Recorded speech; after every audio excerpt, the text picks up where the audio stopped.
ልጆችዬ እየተከታተላችሁት ያላችሁት የሀገሬ መሰናዷችን ነው። በዛሬ የሀገሬ ዝግጅታችን በባህር ዳር ከተማ በአዲሱ የአባይ ወንዝ ድልድይ ላይ ተገኝተናል። እዚህ የተገኘነው ደግሞ የአባይ ወንዝ መነሻ የት ነው፣ አባይ ለኢትዮጵያ ምንድነው የሚለውን ከልጆች ጋር ቆይታ የምናደርግ ነው የሚሆነው። ልጆችዬ እናንተም የትም ሳትሄዱ ሀገሬ በደንብ ተከታተሉ። አባይ የኔ ነው የኔ ነው የኔ አባይ ቅኔ ነው ቅኔ ነው ቅኔ የእናት ኢትዮጵያ የአብራኳ ክፋይ የምትለቀለቅ አምባዎቿ ላይ አባይ። ልጆችዬ እንግዲህ ልጆቹ ራሳቸውን ያስተዋውቁልኛል። በመጀመሪያ የምጀምረው ከሷ ነው። ስሜ አሜን ያለለት ይባላል። የምማረው ማርያም አካዳሚ ነው። 5ኛ ክፍል ሲሆን እድሜ 11 ነው። አሜን አባይ ወንዝ መጥተሽ ታውቂያለሽ? ከማን ጋር ነው የመጣሽው? ማሚ ጋር፣ አባቴ ጋር፣ ቤተሰቦቼ ጋር እመጣለሁ። መልካም። ዛሬ ደግሞ ጓደኞችሽ ጋር መጥተሻል ከኔ ጋር እና ዛሬ ደግሞ ምን ተሰማሽ አባይ እንድስታዩ ቀርበሽ? አዎ አባዩ በጣም ደስ ይላል። እንደዚህ እንደማስበው አይደለም። እኔ ማስበው አባይ ትንሽ ወንዝ ነው የምትመስለኝ፣ እንደማየው ግን በጣም ትልቅ ነው። ስሜ አሜን ብሩክ ነው። የምማረው እውቀት ፋና ነው። እድሜ 9 ነው። ክፍሌ 1ኛ ክፍል ላይ። ስሜ አሜን አሸናፊ ይባላል። የምማረው የቢሲ አካዳሚ ነው። እድሜ 11 ነው። ክፍሌ 5 ነው። አሜን አባይ ወንዝን እንደዚህ በቅርበት አይተሽ ታውቂያለሽ? ማን ጋር ነው መጥተሽ የምታውቂው? ከቤተሰብ ጋር። ከቤተሰብ ጋር። እሺ ዛሬ ደግሞ ከጓደኞችሽ ጋር መጥተሻልና ዛሬ ምን ተሰማሽ? የተሰማኝ ደስታ ነው። ስሜ ሄሊና ቢዮት ነው። የምማረው ኢንተርናሽናል ክፍሌ 3 ነው። እድሜ 10። ሄሊና አባይ ወንዝ እንደዚህ በቅርበት አይተሽ ታውቂያለሽ ከዛሬ በፊት? አዎ ከአባቢ ጋር መጥቼ በታንኳ ሄጄበት አውቃለሁ። በታንኳ ሄደሽ ታውቂያለሽ ጭራሽ? እና እንዴት ነው ስሜቱ? አልፈራሽም? አያስፈራም። ዛሬ ከጓደኞችሽ ጋር ደግሞ አንድ ላይ ስትመጪ ምን ተሰማሽ? ደስታ ተሰማሽ? መልካም። አሁን እንግዲህ ዛሬ ስለ አባይ ወንዝ መነሻ ከእናንተ ጋር ልንጨዋወት ነው እዚህ የመጣ ነው እና አሁን ጥያቄ ልጠይቃችሁ ነው። የምታውቁትን ትነግሩኛላችሁ። የአባይ ወንዝ መነሻ የት ነው? የምታውቁትን ንገሩኝ። ሰከላ ነው። ግሽ አባይ ተራራ ስር። እሺ። የአባይ ወንዝ መነሻ በአማራ ክልል ሰከላ ወረዳ ድሽ ተራራ ስር። ምን ተራራ ስር? ድሽ ተራራ ስር። ጎበዝ። አሜንዬ የአባይ ወንዝ መነሻ የት ነው? ሸከላ። እሺ። የአባይ ወንዝ መነሻ በአማራ ክልል ሰከላ ወረዳ ሲሆን ግሽ ተራራ። ጎበዝ ናችሁ ልጆችዬ። ከሞላ ጎደል ተረድታችሁታል ሀሳቡን። የአባይ ወንዝ መነሻ በአማራ ክልል በሰከላ ወረዳ ግሽ ከሚባል ተራራ ስር ይፈልቃል። ከዛ ከፈለቀ በኋላ ደግሞ ትንንሽ ወንዞችን እየያዘ መጠኑ እየጨመረ አባይ ወንዝ ረጅም ርቀት ይጓዛል ማለት ነው አይደል? ግብጽ፣ ሱዳን ከዛም አልፎ ደግሞ ይጓዛል ማለት ነው አይደል? ታላቁ የኢትዮጵያ ህዳሴ ግድብ በቅርቡ ተመርቋል አይደል? አባይ ወንዝ ላይ ትልቅ ግድብ ተሰርቷል። ኢትዮጵያ በራሷ የሰራችው በጣም የሚያስገርም የሚያስደስት ብዙ ተስፋ የሚሰጥ ግድብ ተገንብቷል ኢትዮጵያ ላይ አይደል? ምን ጠቀሜታ ነው የሚሰጠን? ከሚሰጠን ጠቀሜታዎች ውስጥ አንዱ ለመስኖ ስራና ለኤሌክትሪክ ማመንጫ። ጎበዝ። የሚያገለግለው ለአሳ እርባታ፣ ለኤሌክትሪክ ለማመንጫና ለመስኖ እርባታ ያገለግላል። የእናንተ እንዳላችሁት ነው። የታላቁ የኢትዮጵያ ህዳሴ ግድብ በቅርቡ አባይ ወንዝ ላይ ተገንብቶ የተጠናቀቀ ግድብ ነው ማለት ነው። የሚሰጠው አገልግሎትም የኤሌክትሪክ ኃይል ይመነጭበታል በዋናነት። በተጨማሪ ደግሞ የአሳ እርባታ የመስኖ አገልግሎትም ይሰጣል። የኤሌክትሪክ ኃይል መመንጨት ምን አይነት ጠቀሜታ ነው የሚኖረው ይመስላችኋል? የኤሌክትሪክ መመንጨት በየቤታችን በመብራት ባይኖር መብራት ለማግኘት ይጠቅመናል። እስኪ አንደኛ በእንጨት በማቀጣጠል የአየር ብክለትን አናባክንም፣ አየርም አንበክልም እና በኤሌክትሪክ የተለያዩ ጥቅሞችን መጠቀም እንችላለን። ጎበዝ። አሜንዬ ዛሬ ስንት አሜኖችን ይዤ መጣሁ? 3። ለኛ የሚጠቅመው አንደኛ ነገር ሰዎች ሆነ ቤተሰቦቻችን ወይ እናቶቻችን ለሊት ተነስተው ቁርስ ለማዘጋጀት ለኛ ሰዓታችን አይገሉም። ቶሎ በኤሌክትሪክ ኃይልነት በስቶቭ መስራት መጠቀም ይችላሉ። ጎበዝ አሜን፣ ትክክል ነሽ። የኤሌክትሪክ ኃይል መመንጨቱ አንደኛ ቤት ውስጥ ለምንገለገልባቸው ነገሮችን ለማዘመን ይጠቅመናል አይደል? እንዳላችሁት ለማብሰያ አገልግሎት እንጠቀምበታለን።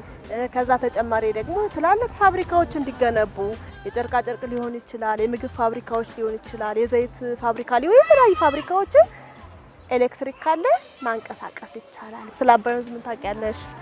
ስለ አባይ ወንዝ የማውቀው በአፍሪካ ረጅሙ የናይል ወንዝ መሆኑን አውቃለሁ። በአፍሪካ ረጅሙ የናይል ወንዝ መሆኑን።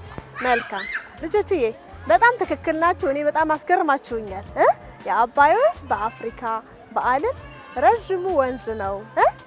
ከኢትዮጵያ ተነስቶ ረጅም ርቀት የሚጓዝ የተለያዩ ሀገራትን አቋርጦ የሚሄድ ነው ማለት ነው። አባይን በክረምት ታውቂያለሽ? በክረምት መጥቼ አላውቅም። ባውቅም ወደዛ አካባቢ ነው እንጂ ወደዛ አልመጣም። እሺ፣ አባይን በክረምት አይቶት የሚያውቅ ማን ነው? አባይ ወንዝ በክረምት ወር ላይ ጭቃ ይሆንና አፈሩን እያጠበው በክረምት ወቅት አባይ ያየሁት ከዚህም በላይ በደንብ በመጠን ይሞላል። የአባይ ወንዝም በክረምት የተወሰኑት ልጆች አይተነው አናውቅም፣ ሌሎች ደግሞ አይተነዋል ብለዋል። በክረምት ወቅት አባይ ወንዝ መጠኑ ይጨምራል፣ በጣም ይሞላል። በተጨማሪ ደግሞ ከለሩ ደግሞ ጭቃ አይነት ከለር አፈር ቀላቅሎ ስለሚሄድ ከለሩ ይቀይራል ማለት ነው ልጆች። ያ ማለት ምንድነው? በኢትዮጵያ የተለያዩ አካባቢዎችን አልፎ እንደመምጣቱ የተለያዩ ገባር ወንዞችን ይዞ እንደመምጣቱ በዝናብ ወቅት አፈሩ እየታጠበ ወንዝ ውስጥ ስለሚገባ ነው ማለት ነው ልጆች። በክረምት ወቅት የምናየው ጭቃ የሚመስለው የአባይ ወንዝ መጨረሻ ምን ይሆናል ብላችሁ ታስባላችሁ? የሚመስለኝ ክረምት ወቅት ሲወጣ አፈሩ ከአንድ ቦታ ላይ ሄዶ የሚከማች ይመስላል። አንድ ቦታ ላይ ሄዶ ይከማቻል። ክረምት ላይ የምናየው የአባይ ከለር ጭቃማ አፈራማ ከለሩ ማለት ነው ወደ ግብጽ ወደ ሱዳን በሚደርስበት ጊዜ ደለል ይሰራል አይደል? ደለል ማለት ለም አፈር አንድ ላይ ይቀርና ውሃው ወደ አንድ ይሸሻል ማለት ነው። በዛን ጊዜ ምንድነው የሚሆነው? ግብጽ፣ ሱዳን፣ ሌሎች ሀገራትም በእነዛ ለም አፈሮችን ተጠቅመው የተለያዩ ምርቶችን ያመርታሉ፣ ፍራፍሬዎችን ያመርታሉ አይደል? እኛ ደግሞ እነዛን ፍራፍሬዎች ከውጭ ወደኛ በማስገባት እንደገና እንገዛለን አይደል? ግን እኛ ምን ማድረግ እንችል ነበር? አፈሩን ለማስቀረት ምን ማድረግ እንችል ነበር? አፈሩን ለማስቀረት ቦይ ሰርተን ውሃውን ብቻ መሄድ እንዲችል እንችል ይሆናል። አፈሩን ለማስቀረት ማድረግ የምንችለው ነገር ዛፎችን ባለመቁረጥ ምናምን አየር እንትን በሚል ሰዓት ሊወጣልን ይችላል። ማስቀረት የምንችለው የተለያዩ ሰው ሰራሽ መሳሪያዎችን በመጠቀም አፈሩን በማስቀረት እዚህ አትክልቶችን ማሳደግ እንችል። ጎበዝ፣ በጣም ጎበዝ ናችሁ ልጆችዬ። እናንተ እንደገለጻችሁት ነው በክረምት ወቅት ተሸርሽሮ የሚሄደውን ለም አፈር ለማስቀረት አንደኛው ነገር ችግኞችን መትከል ነው አይደል? ዛፎችን በምንተክልበት ጊዜ ዛፎች አፈር እንዳይሸረሸር ያደርጋሉ እንደተማራችሁት። ትክክል ናቸው። ከዛ በተጨማሪ ደግሞ እንደ ታላቁ የኢትዮጵያ ህዳሴ ግድብ አይነት ግድብ በመገንባት አፈሩን እንዲቀር ማድረግ እንችላለን። ኤሌክትሪክ ኃይል እንዲመነጭ ማድረግ እንችላለን። ውሃውን ማስቆም አይችልም፣ ይሄዳል አይደል? አዎ። ግን እኛ የምንፈልገውን ያህል ለልማት የምንጠቀምበትን ያህል ውሃ ገድበን በማስቀረት አፈራችንን እንዳይባክን ማድረግ እንችላለን ማለት ነው አይደል? ምክንያቱም እዛ ላይ የሚሄደው አፈር ከቀረ ደለል እዚሁ ግድቡ ላይ መስራት ከተቻለ ቅድም ታላቁ የኢትዮጵያ ህዳሴ ግድብ አንደኛው ጠቀሜታው መስኖ ስራ ብላችኋል። መስኖ የሚሰራው ደግሞ አፈር ያስፈልጋል አይደል? ያንን ለማፈር እኛ እንጠቀምበታለን። በቀላሉ ብዙ ምርት ማምረት እንችላለን፣ እናድጋለን ማለት ነው ልጆችዬ። ባይ እንደዚህ ገድበን እንደዚህ ብንጠቀም እያልኩ እያወራኋችሁ ነበር። ምን ተሰማችሁ እናንተ ህጻናት ናችሁ። አሁን በእኛ ትውልድ በዚህኛው ዘመን ታላቁ የኢትዮጵያ ህዳሴ ግድብ ተገንብቷል። አይታችኋል ሲመረቅ፣ በጣም ነው የሚያስደስተው። እናንተ ምን ተሰማችሁ? አሁን አባይ ላይ እንዲህ ስታዩት ቀርባችሁ እንደገና ብንጠቀምበት ልናገኝ የምንችለውን ነገር ስትሰሙ ምንድነው የተረዳችሁ? አንዱ ትውልድ አልፎ ወደ ሌላው ትውልድ ስለሚተካ በእኛ ዘመን ደግሞ ሌላ አዲስ ህዳሴ ግድብ እንትን ለማለት ለመገደብ ሌላ ግድብ መገንባት አስበሻል አይደል? ያስፈልገናል ደግሞ ሳድግም ከዚህ የበለጠ ግድብ መስራት ፈልጋለን። ልጆችዬ አባይ ወንዝ እንግዲህ ከአማራ ክልል ከሰከላ ወረዳ ግሽ ከምትባል ተራራ ስር በመመንጨት የተለያዩ ገባር ወንዞችን ትንንሽ ወንዞችን በመጨመር መጠኑን እያሰፋ ግብጽ፣ ሱዳን ከዛም አልፎ የሚሄድ ትልቅ ወንዝ ነውና አብዛኛው የአባይ ወንዝ የኛ ነው ማለት ነው። ግን ደግሞ እኛ አልተጠቀምንም። ተጠቅመናል እስከዛሬውን ከህዳሴ ግድብ ሌላ ግንባታ ግድብ ተገንብቷል ሲባል ሰምታችኋል? ግድብ ድልድይ አይደለም። አልሰማንም። እኛ በእኛ ዘመን የመጀመሪያው ግዙፉ ታላቁ የህዳሴ ግድብ አባይ ላይ ተገንብቷል። በዛ ደግሞ ሀገራችን እየተጠቀመች ነው ማለት ነው። ግን ደግሞ አባይ ብዙ ውሃ፣ ብዙ ገባር ወንዝ፣ ብዙ አፈር ከኢትዮጵያ ይዞ እንደመሄዱ መጠን ሌሎች ግድቦችን መገንባት ያስፈልገናል አይደል? ለምን ግድብ መገንባት ነው ያስፈልገን? ግድብ መገንባት ነው ያስፈልገን ሀገራችን በደንብ እንድትጠቀምሽ አባይ ወንዝ ላይ ተጨማሪ ግድቦችን 3፣ 4 ብዙም ግድቦችን ብንገነባ ኢትዮጵያ ታድጋለች አይደል? ህዝቦቹ አደጉ፣ እናንተ እኛ የኛ ልጆች ማለት እንጠቀማለን ማለት ነው። ልጆችዬ እኔ ዛሬ በጣም ደስ ብሎኛል። ደስ ብሎኛል። ደስ ብሏቸዋል። የአባይ ወንዝ አገር አቋርጦ ሄዶ ሱዳን ግብጽን አልምቷል እያልኳችሁ ነው አይደል? ማልማቱ ጥሩ ነው፣ እነሱ ስለሰሩ ነው ማለት ወንዙ ይሄዳል። ግን ደግሞ ያንን ወደ ስራ ቀይረው ስላለሙበት ተጠቅመዋል። እኛ ደግሞ ግድብ አልሰራንም። አሁን ሌላ ሀገራት ግድብ አላቸው፣ የአባይ ወንዝ ግድብ አለ፣ በዛ መስኖ ይሰራሉ፣ የተለያዩ ነገሮችን ይሰራሉ። እኛ ደግሞ ያንን ሳናደርግ እስከዛሬ ቆይተናል። አሁን ዘንድሮ ግን የታላቁ የኢትዮጵያ ህዳሴ ግድብ ተገንብቷል። እነዚህን አገልግሎቶችን አግኝተናል አይደል? ስለዛ በቀጣይም ሌሎች አባይ ግድቦችን መስራት ያስፈልጋል። ሀገራችን ማልማት ያስፈልጋል። ደግሞ ማንንም ያለመው ከዚህ በኋላ እናንተ በትምህርታችሁ ጎበዝ በመሆን ለሀገራችሁ የሚያስፈልግ የሚጠቅም ነገር መስራት አለባችሁ አይደል?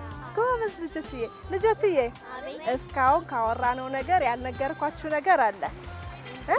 አባይ ወንዝ በጣና ሐይቅ ላይ በላዩ ላይ እንደሚጓዝ ታውቃላችሁ? የሚያቅሰዋለ አታቂ? አዎ አባይ ወንዝ ከሰከላ ወረዳ ከግሽ ተራራ ስር ፈልቆ የተለያዩ ገባር ወንዞችን ትንንሽ ወንዞችን ጨምሮ መጠኑ እየሰፋ ይመጣል ብያለሁ አይደል? ከዛ በኋላ ደግሞ በጣና ሐይቅ ላይ እዚህ ከባህር ዳር ደብረ ማርያም ገዳም አካባቢ ማለት ነው። ከዛ ላይ በጣና ላይ ይሄዳል አባይ ለብቻው ሳይቀላቀል ተለይቶ ማለት ነው። ያ ደግሞ በደንብ የሚለየው መቼ ነው? በክረምት ወቅት ያ በደንብ ይለያል። ለምንድን ነው የምንለየው ያኔ ይመስላችኋል? ጭቃ መስሉ ስለሚል እና ከለሩም ስለሚቀየርና በጣም ስለሚሞላ። ትክክል። በክረምት ወቅት አባይ በጣና ላይ ሲሄድ መለየት የሚቻለው ለምንድን ነው? ከለሩ ስለሚቀየር ጭቃማ ቀለም ስለሚኖረው ያኔ ይለያል። ግን በላዩ ላይ ይሄዳል። እንደው ምን የሚባል አባባል አለ? አባይ በጣና ላይ እንዴት ቀለደበት ለአንድ ቀን ነው ብሎ ዘላለም ሄደበት። ሁሉ ጊዜ በላዩ ላይ ያልፋል ማለት ነው ልጆችዬ። አባይ የኔ ነው፣ አባይ የኔም ነው፣ የኔም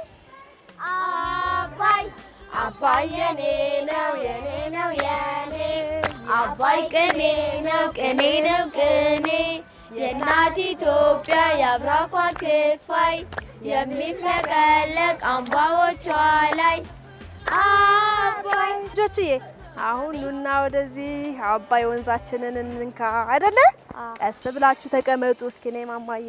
አባይ የኔ ነው የኔ ነው የኔ አባይ ቅኔ ነው ቅኔ ነው ቅኔ የእናት ኢትዮጵያ የአብራኳ ክፋይ የሚፍለቀለቅ ከአምባዎቿ ላይ አባይ አባይ። ኧረ ታጠቡ እጃችሁን።